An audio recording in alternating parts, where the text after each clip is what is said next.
हाय दोस्तों, कैसे आप लोग। उम्मीद करता हूँ आप लोग अच्छे होंगे। आज की वीडियो ज़रूर देखिएगा। ये वीडियो आपके लिए बहुत ज़्यादा इम्पोर्टेंट होने वाली है। कुछ सीखने के लिए इस वीडियो से ज़रूर आपको मिलेगा। आप मेरे हाथ में एक कंपोनेंट देख रहे होंगे। इस कंपोनेंट को आपने पहले कभी देखा है या इस्तेमाल किया है तो कमेंट में ज़रूर बताना। ये कंपोनेंट आपको ज़्यादातर जो डिजिटल एम्पलीफायर्स होते हैं या आर्डिनो के जो कुछ प्रोजेक्ट्स होते हैं उन पे देखने के लिए मिलेगा। आपने डिजिटल एम्पलीफायर जैसे 7388 वाला एम्पलीफायर है और जो गाड़ियों में इस्तेमाल होते हैं जितने भी एम्पलीफायर होते हैं, सभी में इस कंपोनेंट का इस्तेमाल होता है। काफ़ी लोग इसको पोटेंशियोमीटर कहते हैं, लेकिन ये पोटेंशियोमीटर नहीं होता है। ये एक 360 डिग्री रोटरी इनकोडर होता है और ये पोटेंशियोमीटर की कैटेगरी में नहीं आता है।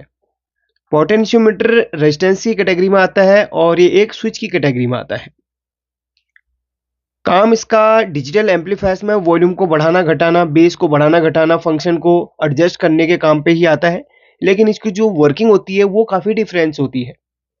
इस पर वीडियोज़ बहुत कम बनी है और जितनी भी बनी है सबने अपने-अपने तरीके से समझाया है। मैं भी आज आपको अपने तरीके से समझाऊँगा कि कैसे वर्क करता है और इसका जो जो टेस्टिंग का मेथड है वो कैसा है। अच्छा, यहाँ पर सबसे पहले तो इसमें आपको पिन दिखाई देंगी। 2 एक तरफ को दिखाई देंगी और 3 एक तरफ को दिखाई देंगी। जो आपकी एम्पलीफायर के साथ में जो वॉल्यूम वगैरह के एडजस्ट के लिए होती है वो इन तीनों पिन्स के द्वारा होता है और ये जो 2 पिन्स होती है ये स्विच का काम करती हैं। जैसे कि आप इसको अगर इस तरीके से प्रेस करेंगे तो ये एक स्विच की तरह काम करती है। आपने ज़्यादातर देखा होगा, देखिए जो हमारे पास डीसी पावर सप्लाई है उसमें भी ये इनकोडर लगा हुआ है। जितने भी आप देख रहे हैं, ये जो आप देख रहे हैं डीएसओ, इसके अंदर भी ये इनकोडर लगा है जिसके अंदर ये देखिए इस तरीके से प्रेस कर सकते हैं इसको और कितना भी घुमा लो 360 डिग्री। बस ये जितने भी डिजिटल आपके डीसी सप्लाई है, ओसिलोस्कोप है या एम्पलीफायर्स है, सभी के अंदर ये इनकोडर इस्तेमाल होता है। इसका पूरा नाम बता दिया आपको मैंने, 360 डिग्री रोटरी इनकोडर, यानी कि ये कोडिंग पे काम करता है। अब मैं सबसे पहले आपको इसका स्विच का बता देता हूँ। इसमें जो 2 पॉइंट्स हैं जो इस तरफ को हैं, ये एक स्विच का काम करते हैं। देखिए अगर मैं इसके बीच के बटन को प्रेस करूंगा तो ये एक स्विच की तरह बिहेव करेगा, क्योंकि ये स्विच की तरह है। इससे फंक्शन को सिलेक्ट करने के लिए इसका इस्तेमाल किया जाता है एम्पलीफायर्स में या डिजिटल जो भी हमारे जितने भी डिवाइस हैं, ठीक है। और इनका इस्तेमाल फंक्शन को एडजस्ट करने के लिए या कोई भी पैरामीटर को एडजस्ट करने के लिए इसका उपयोग किया जाता है। अब यहाँ पर अगर मैं आपको चेक करवाऊँ तो देखिए,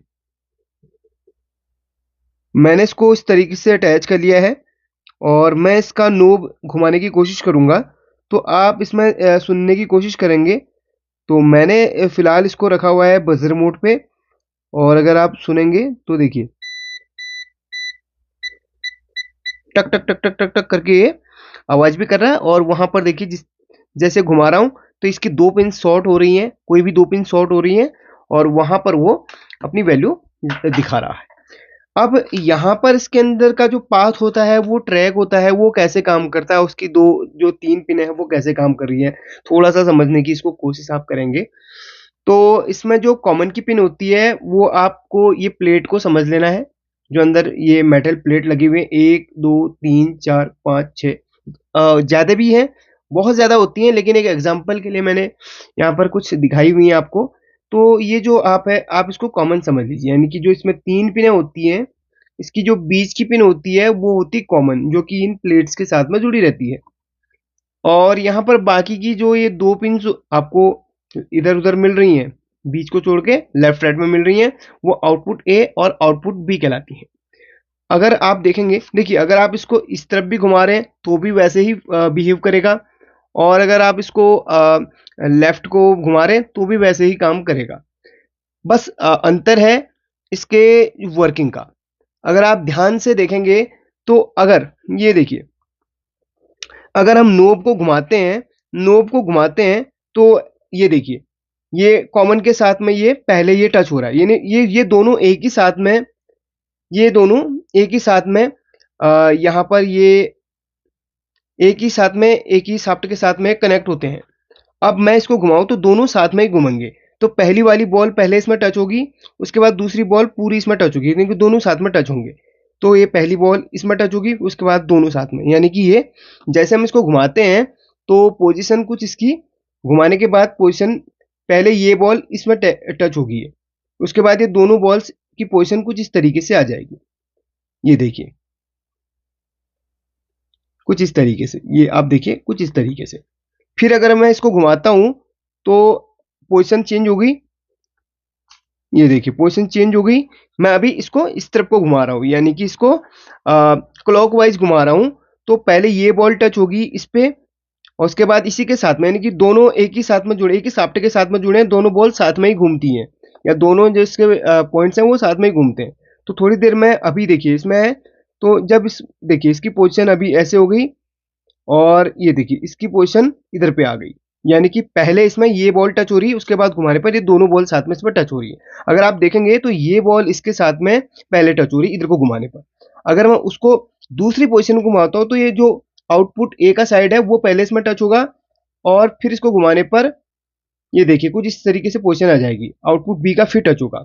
अगर आप देखेंगे थोड़ी देर में इसको और इस तरफ को घुमाऊं तो यहाँ पर ये देखिए आउटपुट ए, इस तरफ का आउटपुट ए थे, तो ये पहले टच होगा, फिर इसके बाद में दोनों टच होके दोनों की पोजीशन इधर पे आ जाएगी। यहाँ पर आपने देखा होगा कि ये बस इसमें अंतर क्या है कि पहले इस तरफ के टच होने का है, हालांकि दोनों साथ में आगे जाके दोनों साथ में ही एक ट्रैक में टच हो जाते हैं कॉमन के साथ में, लेकिन जब हम इसको घुमाते हैं तो ये इसमें टच पहले एक बार ही होता है। बस वही जो टच होता है पहला, वहीं से आपका सिग्नल सिग्नल आपका माइक्रो कंट्रोलर उसको सेंस करके इसको वॉल्यूम को अगर इस तरफ घुमा रहे हैं तो वॉल्यूम को ये कम करने का काम करेगा, अगर बढ़ा रहे हैं तो ये बी के साथ में पहले टच होगा तो उसको सेंस करके वो वॉल्यूम को बढ़ाने का काम करेगा।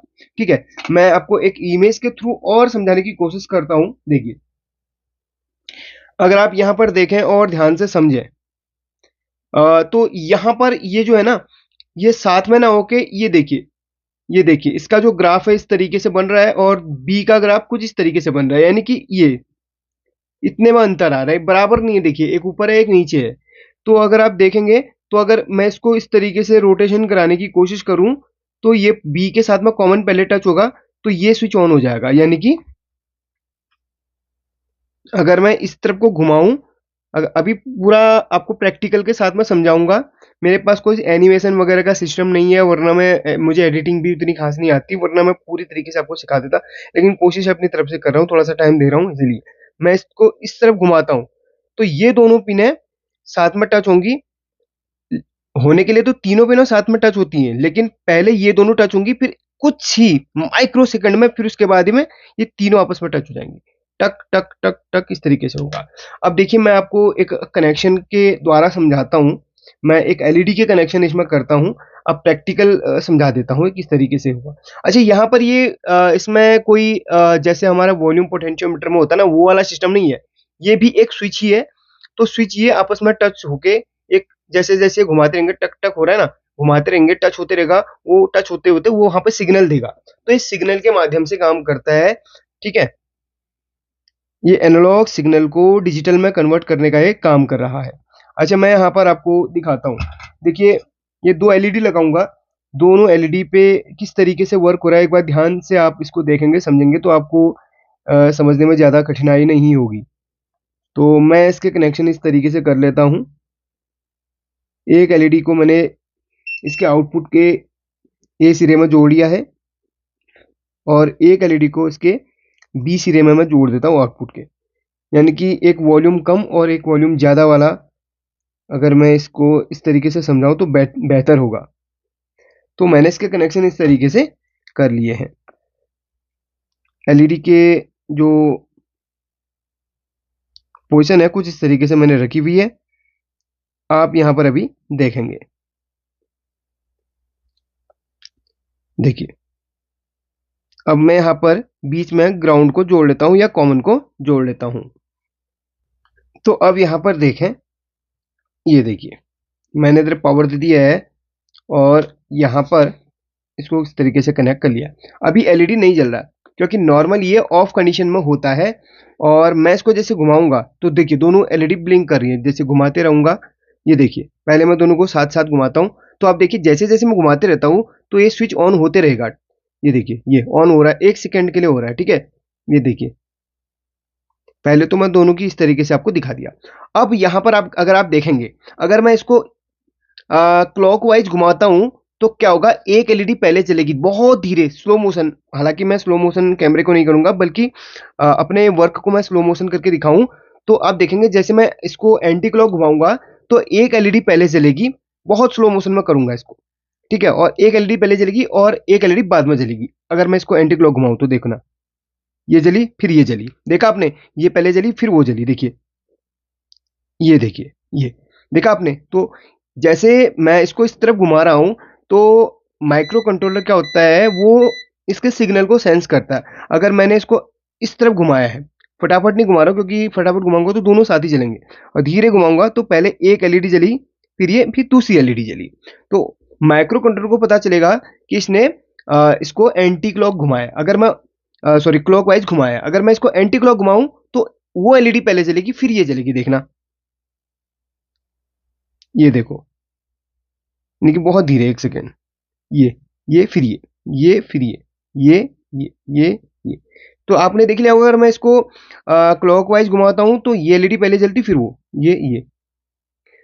तो प्रैक्टिकल के थ्रू शायद आप थोड़ा सा अच्छी तरीके से समझ गए होंगे, क्योंकि जैसे मैंने आपको अभी ग्राफ में बताया था वो आपको थोड़ा थोड़ा ध्यान में आया होगा। अब आप देखे होंगे, अब यहाँ पर ये क्या होता है ना, ये सिग्नल के माध्यम से काम कर रहा है। तो यही सिग्नल जैसे माइक्रो कंट्रोलर में जाएगा, तो जैसे मैं उस तरफ घुमाऊंगा तो पहले माइक्रो कंट्रोलर में क्या होगा कि ये पिन टच होगी, तो माइक्रो कंट्रोलर को लगेगा कि ये जो है इनकोडर को क्लॉकवाइज या एंटी क्लॉकवाइज घुमा रहा है। देखिए, एक पहले जली फिर ये, अगर मैं इसको इस तरफ घुमाऊं तो ये पहले जलेगी फिर बाद में वो जलेगी, देखिए ये ये। अगर मैं साथ में घुमाऊं तो दोनों तो आपको साथ दिखेंगी, लेकिन अगर बहुत ध्यान से देखोगे तो एक पहले इस तरफ घुमाने पर एक पहले एक बाद में जलेगी, ये देखिए, ये देखिए। तो भाई रोटरी इनकोडर इस तरीके से काम करता है। मुझे लगता है कि शायद आप समझ गए होंगे। और ये पोटेंशियोमीटर की तरह आप कहीं पे भी इस्तेमाल नहीं कर सकते। जैसे कि आपको लग रहा होगा 3 पिन पोटेंशियोमीटर के अंदर भी होती है, इसके अंदर भी होती है। तो भाई इसका इस्तेमाल आपको पोटेंशियोमीटर की जगह पे नहीं करना है। ये एक स्विच है जो कि घुमाने पर शॉर्ट हो जाता है, और पोटेंशियोमीटर के अंदर रेजिस्टेंस का ट्रैक होता है जो कि रेजिस्टेंस की तरह काम करता है। इसके अंदर रेजिस्टेंस का ट्रैक नहीं होता है, ठीक है। तो अगर आपको वीडियो पसंद आए तो लाइक करके शेयर कर लेना। और मैं कोशिश पूरी करता हूँ अपने तरीके से समझाने की, लेकिन क्या होता है ना, टाइम थोड़ा सा वेस्ट हो जाता है आप लोगों का। देखिए, नेक्स्ट टाइम मैं बहुत जल्दी कोशिश कर रहा हूँ भाई एनिमेशन वगैरह आपके लिए लेके आऊँ, लेकिन हाँ, एनिमेशन से समझना थोड़ा सा आसान हो जाता है, मैं समझता हूँ उन चीज़ को। लेकिन मेरे काम के साथ साथ मैं बहुत चीज़ें अपने इम्प्रूव नहीं कर पाया हूँ। लेकिन बहुत लोग काफ़ी पसंद करते हैं मेरे काम को, और इसी तरीके से थोड़ा सा सपोर्ट कीजिए। 1 मिलियन कंप्लीट भी आप करवा दीजिए। हालांकि मैंने कभी भी सब्सक्राइब करने को नहीं कहा, लेकिन आज कह रहा हूँ प्लीज़ सब्सक्राइब कीजिए। मैं बहुत मेहनत कर रहा हूँ, जिस तरीके से मैं मेहनत करता हूँ उस तरीके से आप रिस्पॉन्स नहीं दे पाते। प्लीज़ थोड़ा सा रिस्पॉन्स दीजिए। अगर रिस्पॉन्स देंगे तो हमारी भी एक रिस्पॉन्सिबिलिटी बनेगी कि हम आपके लिए और बेहतर और अच्छा कंटेंट लेके आए। थैंक यू सीखने के लिए। और भी बहुत सारी वीडियो बनाऊंगा। और अगर आप पोटेंशियोमीटर की जानकारी चाहते हो तो उसकी वीडियो ऑलरेडी बनी है, पिन कर दूंगा कमेंट बॉक्स में, उसमें और देख सकते हैं, वो भी आप समझ जाएंगे। Thank you.